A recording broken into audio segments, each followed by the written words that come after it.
Good to see you bright and early on this Monday morning. As you know, this week marks the first 100 days of the Trump presidency, and President Trump's first 100 days have undoubtedly been the most monumental and historic of any administration in American history.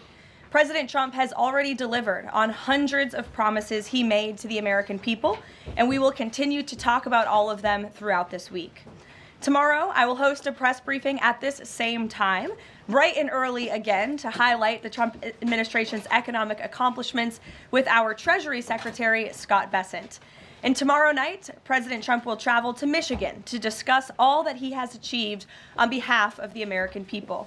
On Wednesday, the president will host an open press cabinet meeting where each cabinet member will discuss their success thus far and their plans for the future. Today, we kick off 100-day week with a focus on the president's historic effort to secure our southern border. Later this afternoon, President Trump will sign an executive order on law and order and another executive order on sanctuary cities. The first EO will strengthen and unleash America's law enforcement to pursue criminals and protect innocent citizens. The second EO is centered around protecting American communities from criminal aliens, and it will direct the Attorney General and Secretary of Homeland Security to publish a list of state and local jurisdictions that obstruct the enforcement of federal immigration laws. After these are signed, the president will have signed more than 140 executive orders already, rapidly approaching the total number signed by the Biden administration over the course of 4 years in office. Speaking of Joe Biden, it was his awful open border policies that recklessly allowed more than 10 million illegal aliens to invade the United States over the past 4 years. Innocent Americans like Laken Riley, Jocelyn Nungray, Rachel Morin, and so many others were viciously murdered at the hands of these illegal aliens as a result of Biden's dereliction of duty. That's why one of President Trump's central campaign promises was to secure the border and end this invasion. In just under 100 days, 99 now to be exact, the president has overwhelmingly delivered on that promise. America's borders are now secure because of President Trump. He has restored the rule of law, enforced our immigration laws, and defended America's sovereignty. The president immediately declared a national emergency on the southern border, deployed the U.S. military and Border Patrol to repel the invasion, and ended reckless catch-and-release policies. The results have been nothing short of extraordinary.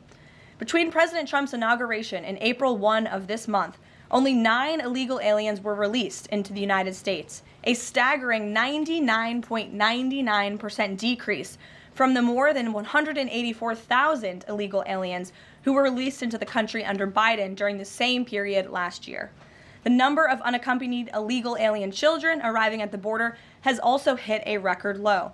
Total attempted illegal crossings at the southwest border hit a record low in February, only to fall to another new record low again last month in March. Just listen to these incredible numbers. In March 2024, under Joe Biden, Border Patrol encountered approximately 140,000 illegal aliens at the southwest border. 1 year later, in March 2025, under President Trump, Border Patrol encountered just over 7,000 illegal aliens at the southwest border. That's another 95% decrease from the prior year. The first piece of legislation President Trump signed into law was the Laken Riley Act, which requires illegal aliens arrested or charged with theft or violence to be detained. President Trump also reestablished the successful Remain in Mexico policy from his first term to ensure that aliens who arrive at our southern border and claim asylum are returned to Mexico to await their hearings instead of being allowed into our country while they wait. The president has also restarted construction of his signature advanced border wall. More than 85 miles of new border barrier are already in various stages of construction and planning. And Border Patrol, in collaboration with the Department of Defense and the great state of Texas, have deployed 75 additional miles of temporary barriers across the southern border. The Trump administration, as you know, has also ended the disastrous CBP-1 app, which Joe Biden exploited to facilitate the migration of nearly 1 million illegal aliens into the country. The Department of Homeland Security has relaunched this as the CBP Home app to provide illegal aliens in the U.S. a straightforward way to declare their intent to voluntarily depart. For years, Joe Biden's weakness in open border policies allowed vicious cartels to functionally control, through a campaign of terror, rape, and brutal force, nearly all illegal traffic across the southern border. President Trump has put a stop to this in record time. He designated these heinous cartels as foreign terrorist organizations and invoked the Alien Enemies Act to immediately apprehend, detain, and remove these massive threats who have flooded our country with deadly drugs, violent criminals, and vicious gangs. The Trump administration is working 24/7 to successfully arrest and deport these illegal criminals and foreign terrorists from our communities. We are in the beginning stages of carrying out the largest deportation campaign in American history. Over this past weekend, it was announced that through Operation Tidal Wave, a joint effort between ICE Miami and Florida law enforcement agencies, nearly 800 illegal aliens were arrested during the first 4 days alone. Among those arrested were a Colombian murderer, alleged MS-13 and 18th Street gang members, and a Russian with a red notice for manslaughter. And on the other side of the country, in the early Sunday morning hours, DOJ and DHS together launched a joint raid of an illegal alien underground nightclub used by Tren de Aragua in Colorado Springs, Colorado. DHS took more than 100 illegal aliens into custody, and many drugs and weapons were also seized. Operation Tidal Wave is a preview of what is to come around this country. Large-scale operations that employ our state and local enforcement partners to get criminal illegal aliens off our streets. As always, President Trump and our entire administration are grateful for the courageous law enforcement officers who are putting their lives on the line every single day to protect their fellow Americans and to keep our country safe. After 4 years of being vilified and hamstrung by the Biden administration, heroic ICE and CBP officers finally have a president who has their backs and is allowing them to do the jobs they signed up to do. There's no person who can attest to that more than our incredible Border Czar here at the White House, Tom Homan, who has dedicated his professional career to protecting our country and enforcing the law. I will let Tom deliver some short remarks, and then we'll open it up for questions today. Thanks for being here, Tom. Thank you. Just a few things. Look, I started in the Border Patrol in 1984. I've been at this for over 40 years. I worked for 6 presidents, starting with Ronald Reagan. Every president I ever worked for took border security seriously, because you can't have national security if you don't have strong border security. We got to know who's coming in, what's coming in, where's coming in, why it's coming in, right? Even President Obama and President Clinton took some steps to secure the border because they understood national security was important. Joe Biden was the first president in the history of this nation who came in office and unsecured the border on purpose. That's just a fact. We handed the Biden administration, after President Trump's first administration, we handed the Biden administration the most secure border in my lifetime, and he unsecured it on purpose. Now President Trump and this administration here, their success is unprecedented. We beat Trump's first administration on border success. Border numbers are historic low. Today, as I'm standing here, we have the most secure border in the history of this nation, and the numbers prove it. President Trump's policies are saving lives every day. There's been studies done that says 31% of women that make that journey through use of cartels get sexually assaulted. When President Trump has illegal immigration down 96%, when 96% less people are coming, how many women aren't being sexually assaulted by the cartels? How many children aren't dying making that journey? How many women and children aren't being sex trafficked into this nation? How many known suspected terrorists aren't making it into this country? How many pounds of fentanyl isn't getting into this country to kill young Americans? How many women and children aren't sex trafficked? Under Joe Biden, sex trafficking is up 600%. We had 4,000 aliens dying making that journey. We had 250,000 Americans dead from fentanyl that came across an open border. President Trump's policy saves lives every day. Even the border wall saves lives. The people want to hate on the border wall. Every place a border barrier has been built, illegal migration's declined, illegal drug flows decline. But you know what no one talks about? The border wall saves lives. Because the most vulnerable, the women and children, can't get over that wall, which means they're going to a place where there's not a wall. And what's waiting on them? The men and women of the United States Border Patrol who will take care of those humanitarian needs, the health needs right off the bat. We just went over the numbers, and let me talk about a few numbers that are important to me. Under the Biden administration, we averaged over 11,000 many days, over 12,000, even some days 15,000 illegal entrants in the United States. 15,000.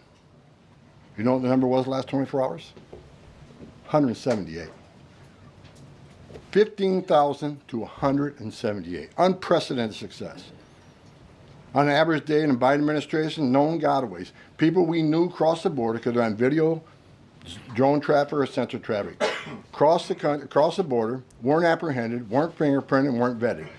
Average day under Joe Biden, more than 1,800 gotaways. Yesterday, 38. 38 too many? We'll get that to 0. But we went from 1,800 to 38. And finally, that was said earlier, under the first 100 days, what was actually January 20th to April 1st, last year, 184,000 illegal aliens were released into the United States. Under this administration, 9. 4 of them were material witnesses in a criminal investigation. We need them here to testify in a serious criminal trial. 4 was extreme medical condition. We couldn't return them because they were in such bad shape. And 1 was a humanitarian issue. This is unprecedented success. The border secure. President Trump saving lives. President Trump has proven no one does this better than President Trump. There is no equal, it's not even close. So God bless the men and women of the Border Patrol. God bless the men and women of ICE who strap a gun to the hip every day, put on a Kevlar vest to not only secure our border and protect our national security, but the ICE agents in the interior, they're removing public safety threats and national security threats every day. While you're all sleeping at 2, 3 o'clock in the morning, there are men and women out there enforcing the law and making this country safe again. And we're going to keep doing it.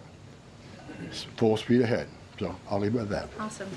Thank you, Tom, and thanks for all your great efforts. We do want to open it up to questions. If you have border-related questions for Mr. Homan, and I'm also happy to take any non-border-related questions. I'm happy to take border questions too, but Tom is here offering his time, so we encourage you to ask him questions. We'll start with our new media seat today. As always, Rogan O'Hanley, former Hollywood entertainment lawyer, I didn't know that, Rogan, who got fed up with the far-left ideologies of California and now posts conservative political commentary online for his more than 7 million followers across all major platforms. He joins us today from the great state of Florida. Why don't you kick us off today, Rogan?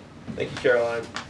In Trump's first 99 days, we've seen a coordinated assault on the rule of law by radical judges who are thwarting his agenda with an unprecedented number of national injunctions.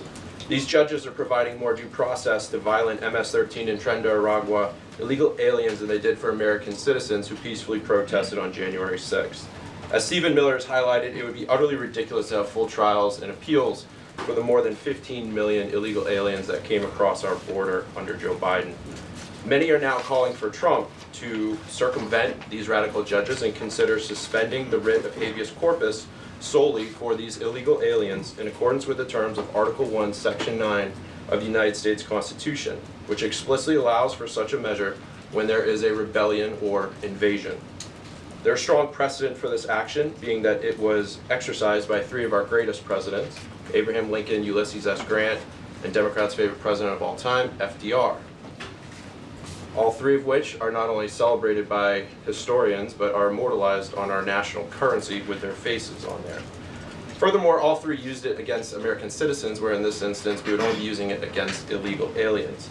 I think almost every reasonable American would agree that 15 million illegal aliens coming across our border under Joe Biden counts as an invasion, especially since many, as you highlighted, are now robbing, assaulting, raping, and killing American citizens. Historic assaults on our republic require reciprocal action from our government. Can you please let us know if and when the Trump administration is planning to suspend the writ of habeas corpus to circumvent these radical judges who are infringing on his Article 2 powers and to start shipping out illegals en masse? I have not heard such discussions take place, but I can assure you that the president and the entire administration are certainly open to all legal and constitutional remedies to ensure we can continue with the promise of deporting illegal criminals from our nation's borders. And I also agree with the premise of your question, which doesn't happen in this room often, but I do agree with yours. It is absurd that the previous administration was allowed to allow 15 million, that we know about, illegal aliens into this country with very little pushback from our judicial branch. But this president is trying to simply enforce our nation's immigration laws and is facing roadblock after roadblock. So we're compliant with court orders, but as Tom Homan has said every day, we're going to continue to forge ahead with this mass deportation campaign, and the president is open to all remedies to do that. Thanks for being here today, Rogan. If I can also answer your question, as far as the judges, look, we just arrested a judge, Pambani, for impeding ICE enforcement removals. I said from day one, you don't have to support ICE's operations.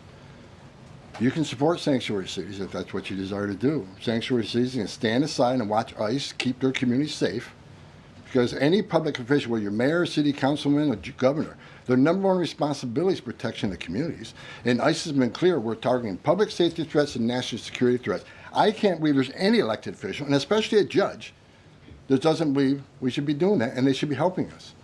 But I said from day one, you can sit aside and watch, you can argue against us all you want and protest all you want, but when you cross that line, I've said this 1,000 times, when you cross that line to impediment or knowingly harboring, concealing an illegal alien from ICE, you will be prosecuted, judge or not. And as far as releasing so many people, you know why the Biden administration released millions of people in the United States? No one ever talks about it. I'll talk about it. Why did they release people into the interior of the United States and put them, rather than put them into an ICE bed? Why not put them in an empty ICE bed at $127 a night rather than in a hotel room at $500 a night? They did it on purpose, because when you put them in an ICE detention bed, they get a hearing in 35 days. Court records show 9 out of 10 people claim asylum, get order removal, they're gone. But if you release them and put them in a hotel room at $500 a night, their hearings could be 5, 7, 9 years if you pull out all appeals. And what are they hoping for then? That another Democrat administration is in power. They can award an amnesty to millions. This is about selling this country out for future political power. That's what it was. The law clearly says if you arrive at our border without proper documentation, you shall be detained. Not maybe, not think about it, shall. And that's what President Trump's doing. Catch and release is over. That's what the law says, and that's what we've done. Barry. A question on Abrego Garcia, if I can. The president recently said when it comes to facilitating his release, he's leaving that up to his lawyer. So just to be clear, have there been any negotiations between the U.S. and El Salvador over his release or facilitating his release? I will tell you what the president of El Salvador told all of you in the Oval Office. El Salvador does not intend to smuggle a designated foreign terrorist back into the United States. He is an El Salvadorian national. That is his home country. That is where he belongs. And the administration intends to comply with what President Bukele said of El Salvador. He does not intend to send that individual back. So that's a no. There's been no talks. What I have told you is that the president of El Salvador has made this quite clear. Kate. Caroline, can you tell us more about the meeting between President Trump and President Zelensky over the weekend? Did that meeting change anything? Did Trump leave that meeting thinking any differently about negotiations and next steps on this? Look, the president talked about this after the meeting himself yesterday when he took questions from reporters on Air Force One.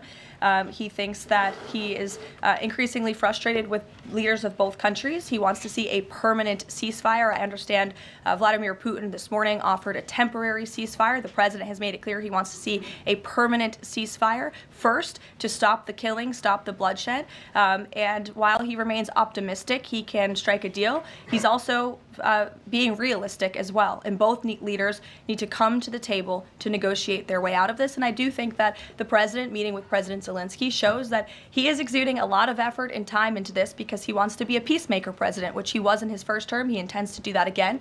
And this is an incredibly difficult situation and conflict that President Trump inherited from President Biden, who allowed this war to start in the first place, but he's focused on solving this problem. Does anyone have border questions? Sure. Okay. Thank you, Caroline. If border crossings are at a record low, why should it still be considered an emergency?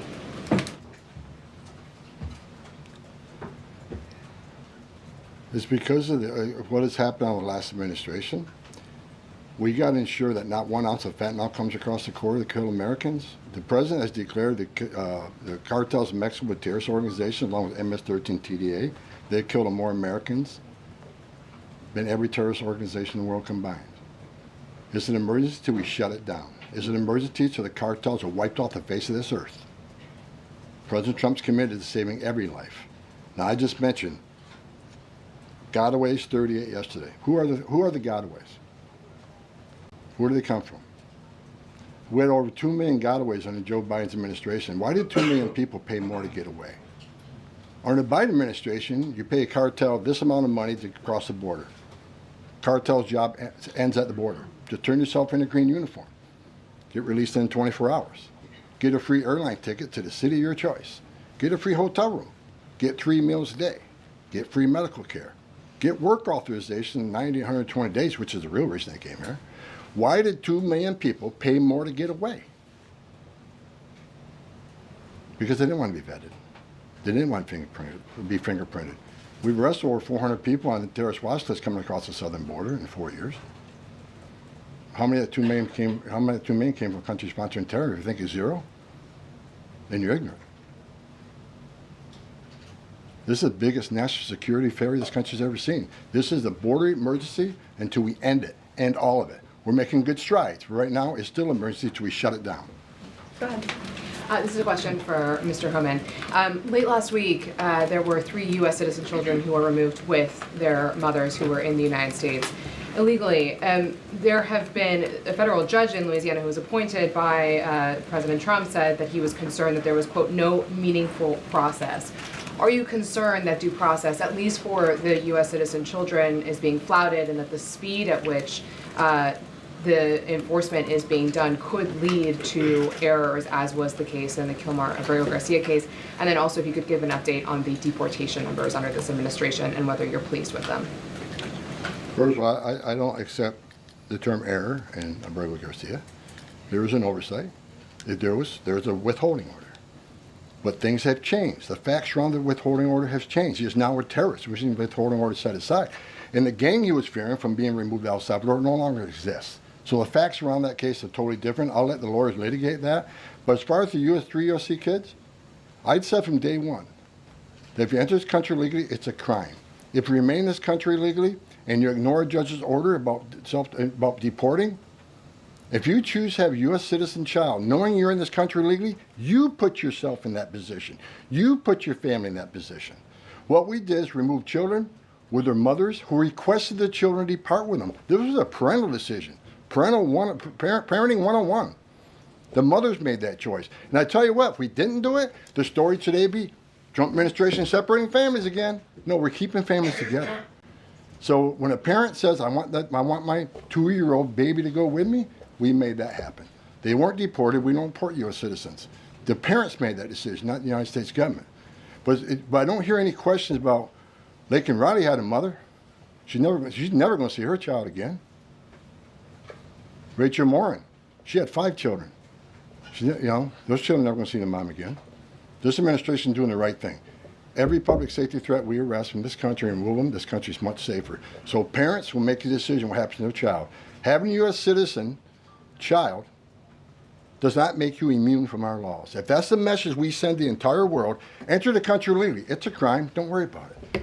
Get order removed by an immigration judge. Don't worry about it. No one's looking for you. And have a U.S. citizen child and you're immune from our laws, you're never going to fix the border. People will keep putting themselves in harm's way. More women would die. More children would die crossing this border. We got to secure a border by enforcing our laws. We're not making this up. We're enforcing laws under statute enacted by Congress, and it's the right thing to do. Can you give an update on the deportation numbers under this administration? Mr. Homan. What are you asking for? We just provided the numbers. On the number of deportations that have occurred under this administration, whether you're pleased with that.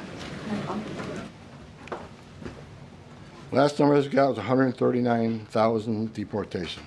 Am I happy with the number? Numbers are good. Especially if you look at the ICE numbers. The ICE arrest removals are far beyond Biden. But I read the media. Oh, ICE, the deportations are behind Biden administration. Well, why? Because they counted border removals. We don't have 10.5 million people crossing the border. We don't have border removals. So Joe Biden could have deported 5% of his encounters, and the numbers will still be higher than us on the border removals because we have a secure border, the most secure border in the history of this nation. Compare apples to apples, ICE arrests and deportations are far more than Joe Biden. That's right. Sure, go ahead. Mr. Homan, talking about the border wall, can you give us an update as far as how many miles are being built today?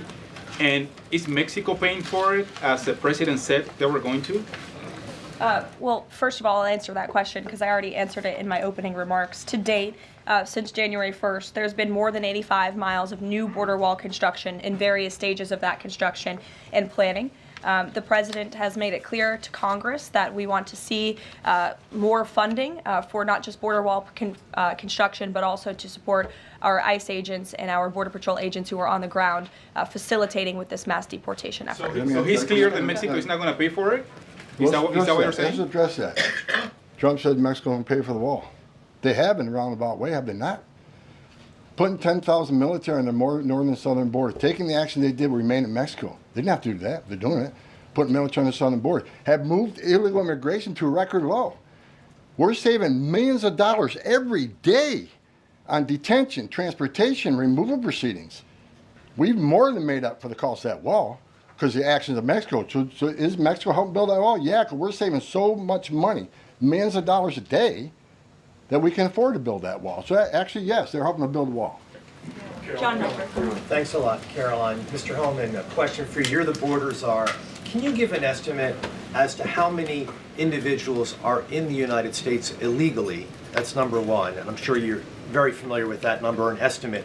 And the second question is, I have a list that the White House put out of individuals, 100 ICE arrests since the beginning of the president's term, and the people are arrested for various very serious crimes. First-degree murder, convicted of rape, convicted of murder and aggravated burglary, sexual assault of a child. How many of the individuals that are in the United States illegally are people like this, really bad people? Well, first of all, how many illegal aliens I think in the United States? At least 20 million.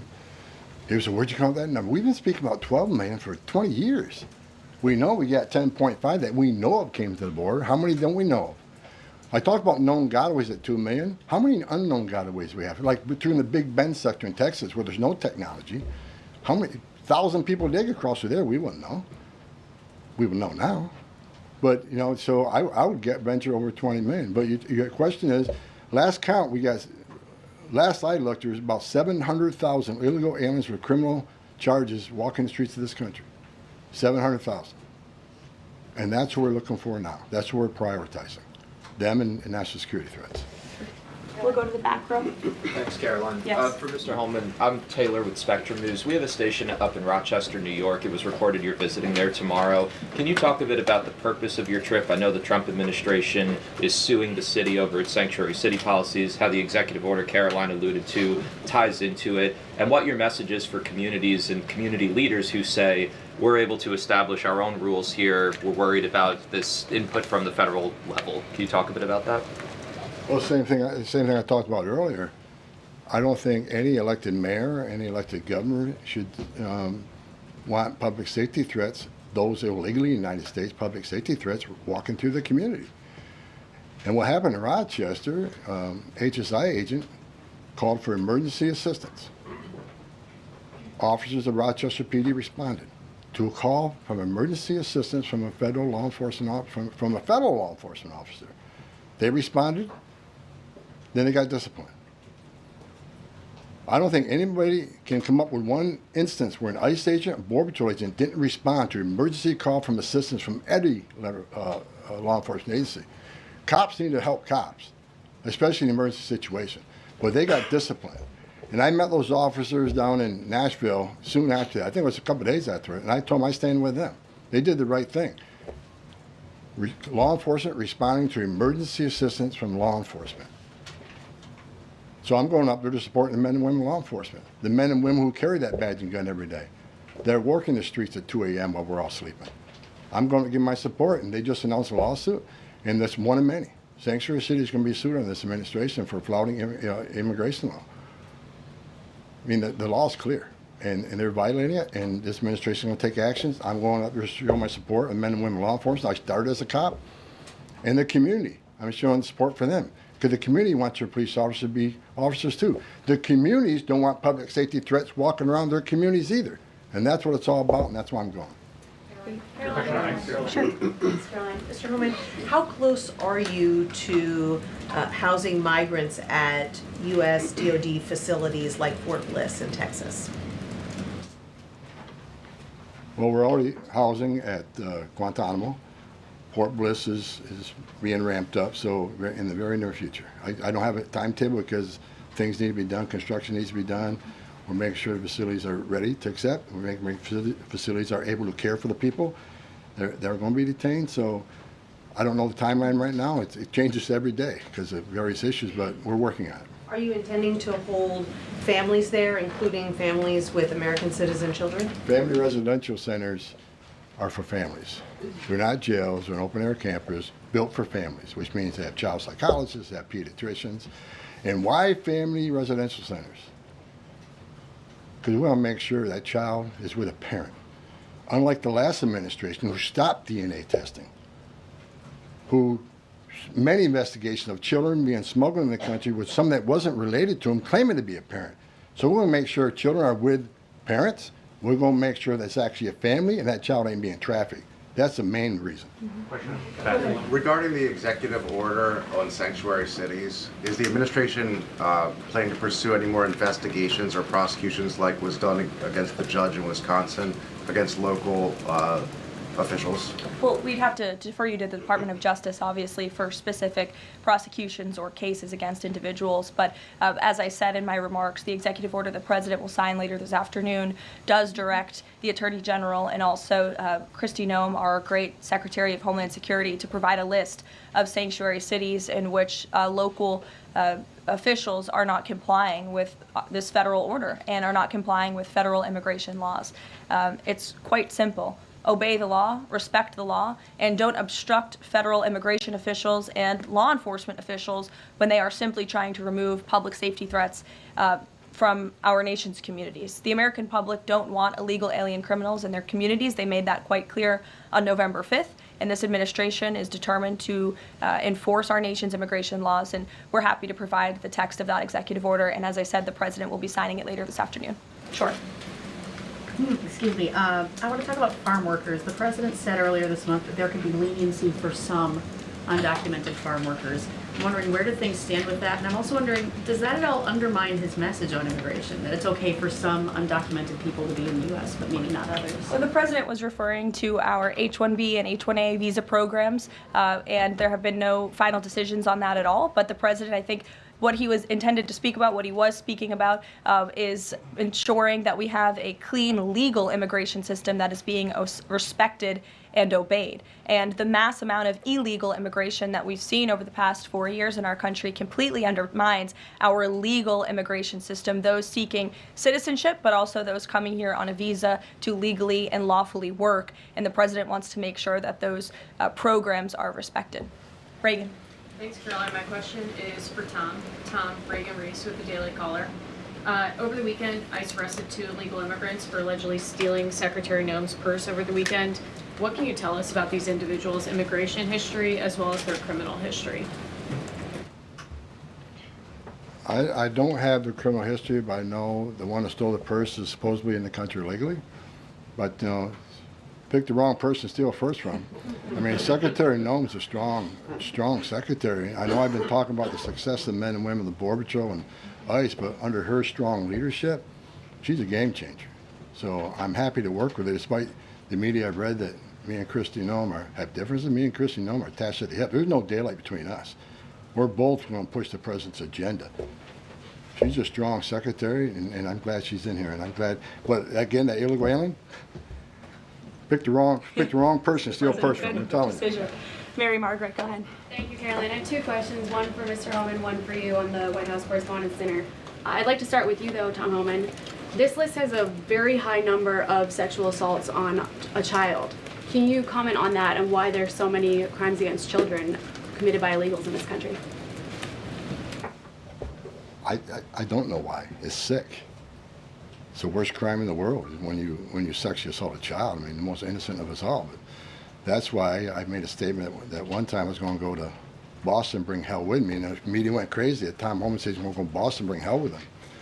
I was going to bring hell to illegal aliens that rape children. There's not more heinous crime, and as you can see, the amount of child rapists we've arrested under this administration, that could have been arrested under the Biden administration. They were out there. They had their final orders. They were out there, but they didn't go look for them. They're too busy releasing millions of illegal aliens in this country. And the numbers prove it. The removal numbers of criminals was the lowest. ICE had the lowest number of removals in the history of ICE under Joe. At the same time, you had historic illegal immigration on the border. ICE had the lowest numbers in the history of the agency. That shows the difference between the two administrations. We're looking for every one of them. People want to know, okay, when am I going to retire for the third time? I'll retire when every public safety threat, national security threat, child rape is eradicated from this country. That's when I'll rest. Thank you so much. And then Caroline, really quick. Alex Thompson said at the White House Correspondents' Dinner, and I'm going to read his quote, "President Biden's decline and its cover-up by the people around him is a reminder that every White House, regardless of the party, is capable of deception. We, myself included, missed a lot of this story, and some people trust us less because of it." Can you comment on those remarks and whether you agree with that assessment? I do agree with that assessment from Alex Thompson, who I understand won an award for writing a story months and perhaps years after the American people already knew that story to be true. Millions of Americans watched our mentally incompetent president struggle with his day-to-day duties of this office. We watched our country be ran into the ground as a result, and nobody in the media wanted to write about that, talk about it. There were many reporters, I will say, right-leaning reporters who did talk about that, who didn't get awards, didn't get coverage. In fact, they were lambasted for their coverage. And I remember being on President Trump's campaign, talking about Joe Biden's clear mental incompetence and being accused by people in this room of manufacturing deep fake videos, trying to persuade the public into not believing what they saw with their own eyes for many years. And I think it's about time the legacy media finally admits that was one of the greatest cover-ups and scandals that ever took place in American history, and certainly it did contribute to the decline in the trust that Americans have for the legacy media. Peter, which, by the way, is why we've made many changes to this briefing room in this White House. It's long overdue. Peter, go ahead. Thank you. A few things. You guys arrested a Milwaukee County circuit judge for allegedly helping illegal immigrants get away. As you guys look at other judges, would you ever arrest somebody higher up on the judicial food chain, like a federal judge or even a Supreme Court justice? Well, that's a hypothetical question. Again, I defer you to the Department of Justice for individuals that they are looking at or individual cases. But let's be clear about what this judge did. She obstructed federal law enforcement who were looking for an illegal alien in her courthouse. She showed that illegal alien the door to evade law enforcement officials. That is a clear-cut case of obstruction. You don't have to be a lawyer to understand that. And so anyone who is breaking the law or obstructing federal law enforcement officials from doing their jobs is putting themselves at risk of being prosecuted, absolutely. You guys have at least 18 written trade proposals. We still don't know who they are from or what they contain. What is the holdup with that? There's no holdup. We're working around the clock. The trade team is working all day. I was on the phone late last night with Secretary Lutnick. I was on the phone this weekend as well with Secretary Bessent. I mean, the entire team is working 24/7 to get these trade deals done. And I think you'll be hearing more about them this week. I don't want to get ahead of the trade team or the president in announcing potential deals, but certainly I can assure the American public that this administration is full speed ahead in cutting good and fair trade deals on behalf of the American worker. And one more. After the president's Truth Social post, the Browns finally took Shadur Sanders. Does the president think he deserves credit for Sanders getting picked? And does he think going to the Browns is better than being undrafted? Hey, I'm gonna. All I will say is the president put out a statement, and a few rounds later he was drafted. So I think the facts speak for themselves on that one, Peter. We'll go to the back row in the middle, to the blonde. Yes. Hello. President Trump has said that Secretary Hegseth will get it together. Does he think that Hegseth doesn't have it together right now? Look, the president has made his position on Secretary Hegseth quite clear. He absolutely has confidence in the secretary's ability to lead the Pentagon. It's why he nominated him for this position. It's why the Senate voted to confirm him in this position. And look at the success that DOD has had thus far. Their successful operation against the Houthi terrorists in the Middle East. You look at the recruitment and retention levels for all branches of our armed forces are on the incline, which is exactly what this president intended to do. Secretary Hegseth has completely wiped out DEI from the Pentagon as well. And so he's going to remain focused on standing up for our war fighters, on implementing President Trump's peace through strength foreign policy agenda abroad, and the president supports him in his role. Sure. Many are wondering how these 10 or 20 million people are working. Is there some efforts to clamp down on employment because they're working somewhere to keep staying here?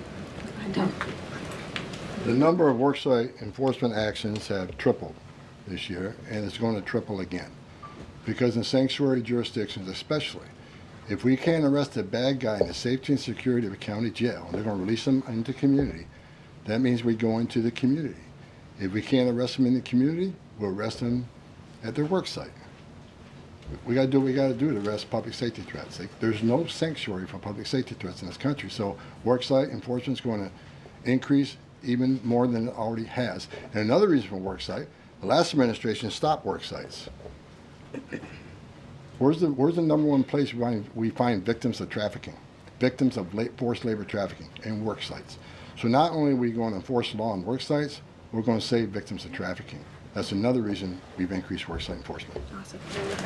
Well, go ahead, Brian. Sure. We'll take one more question. Thank you.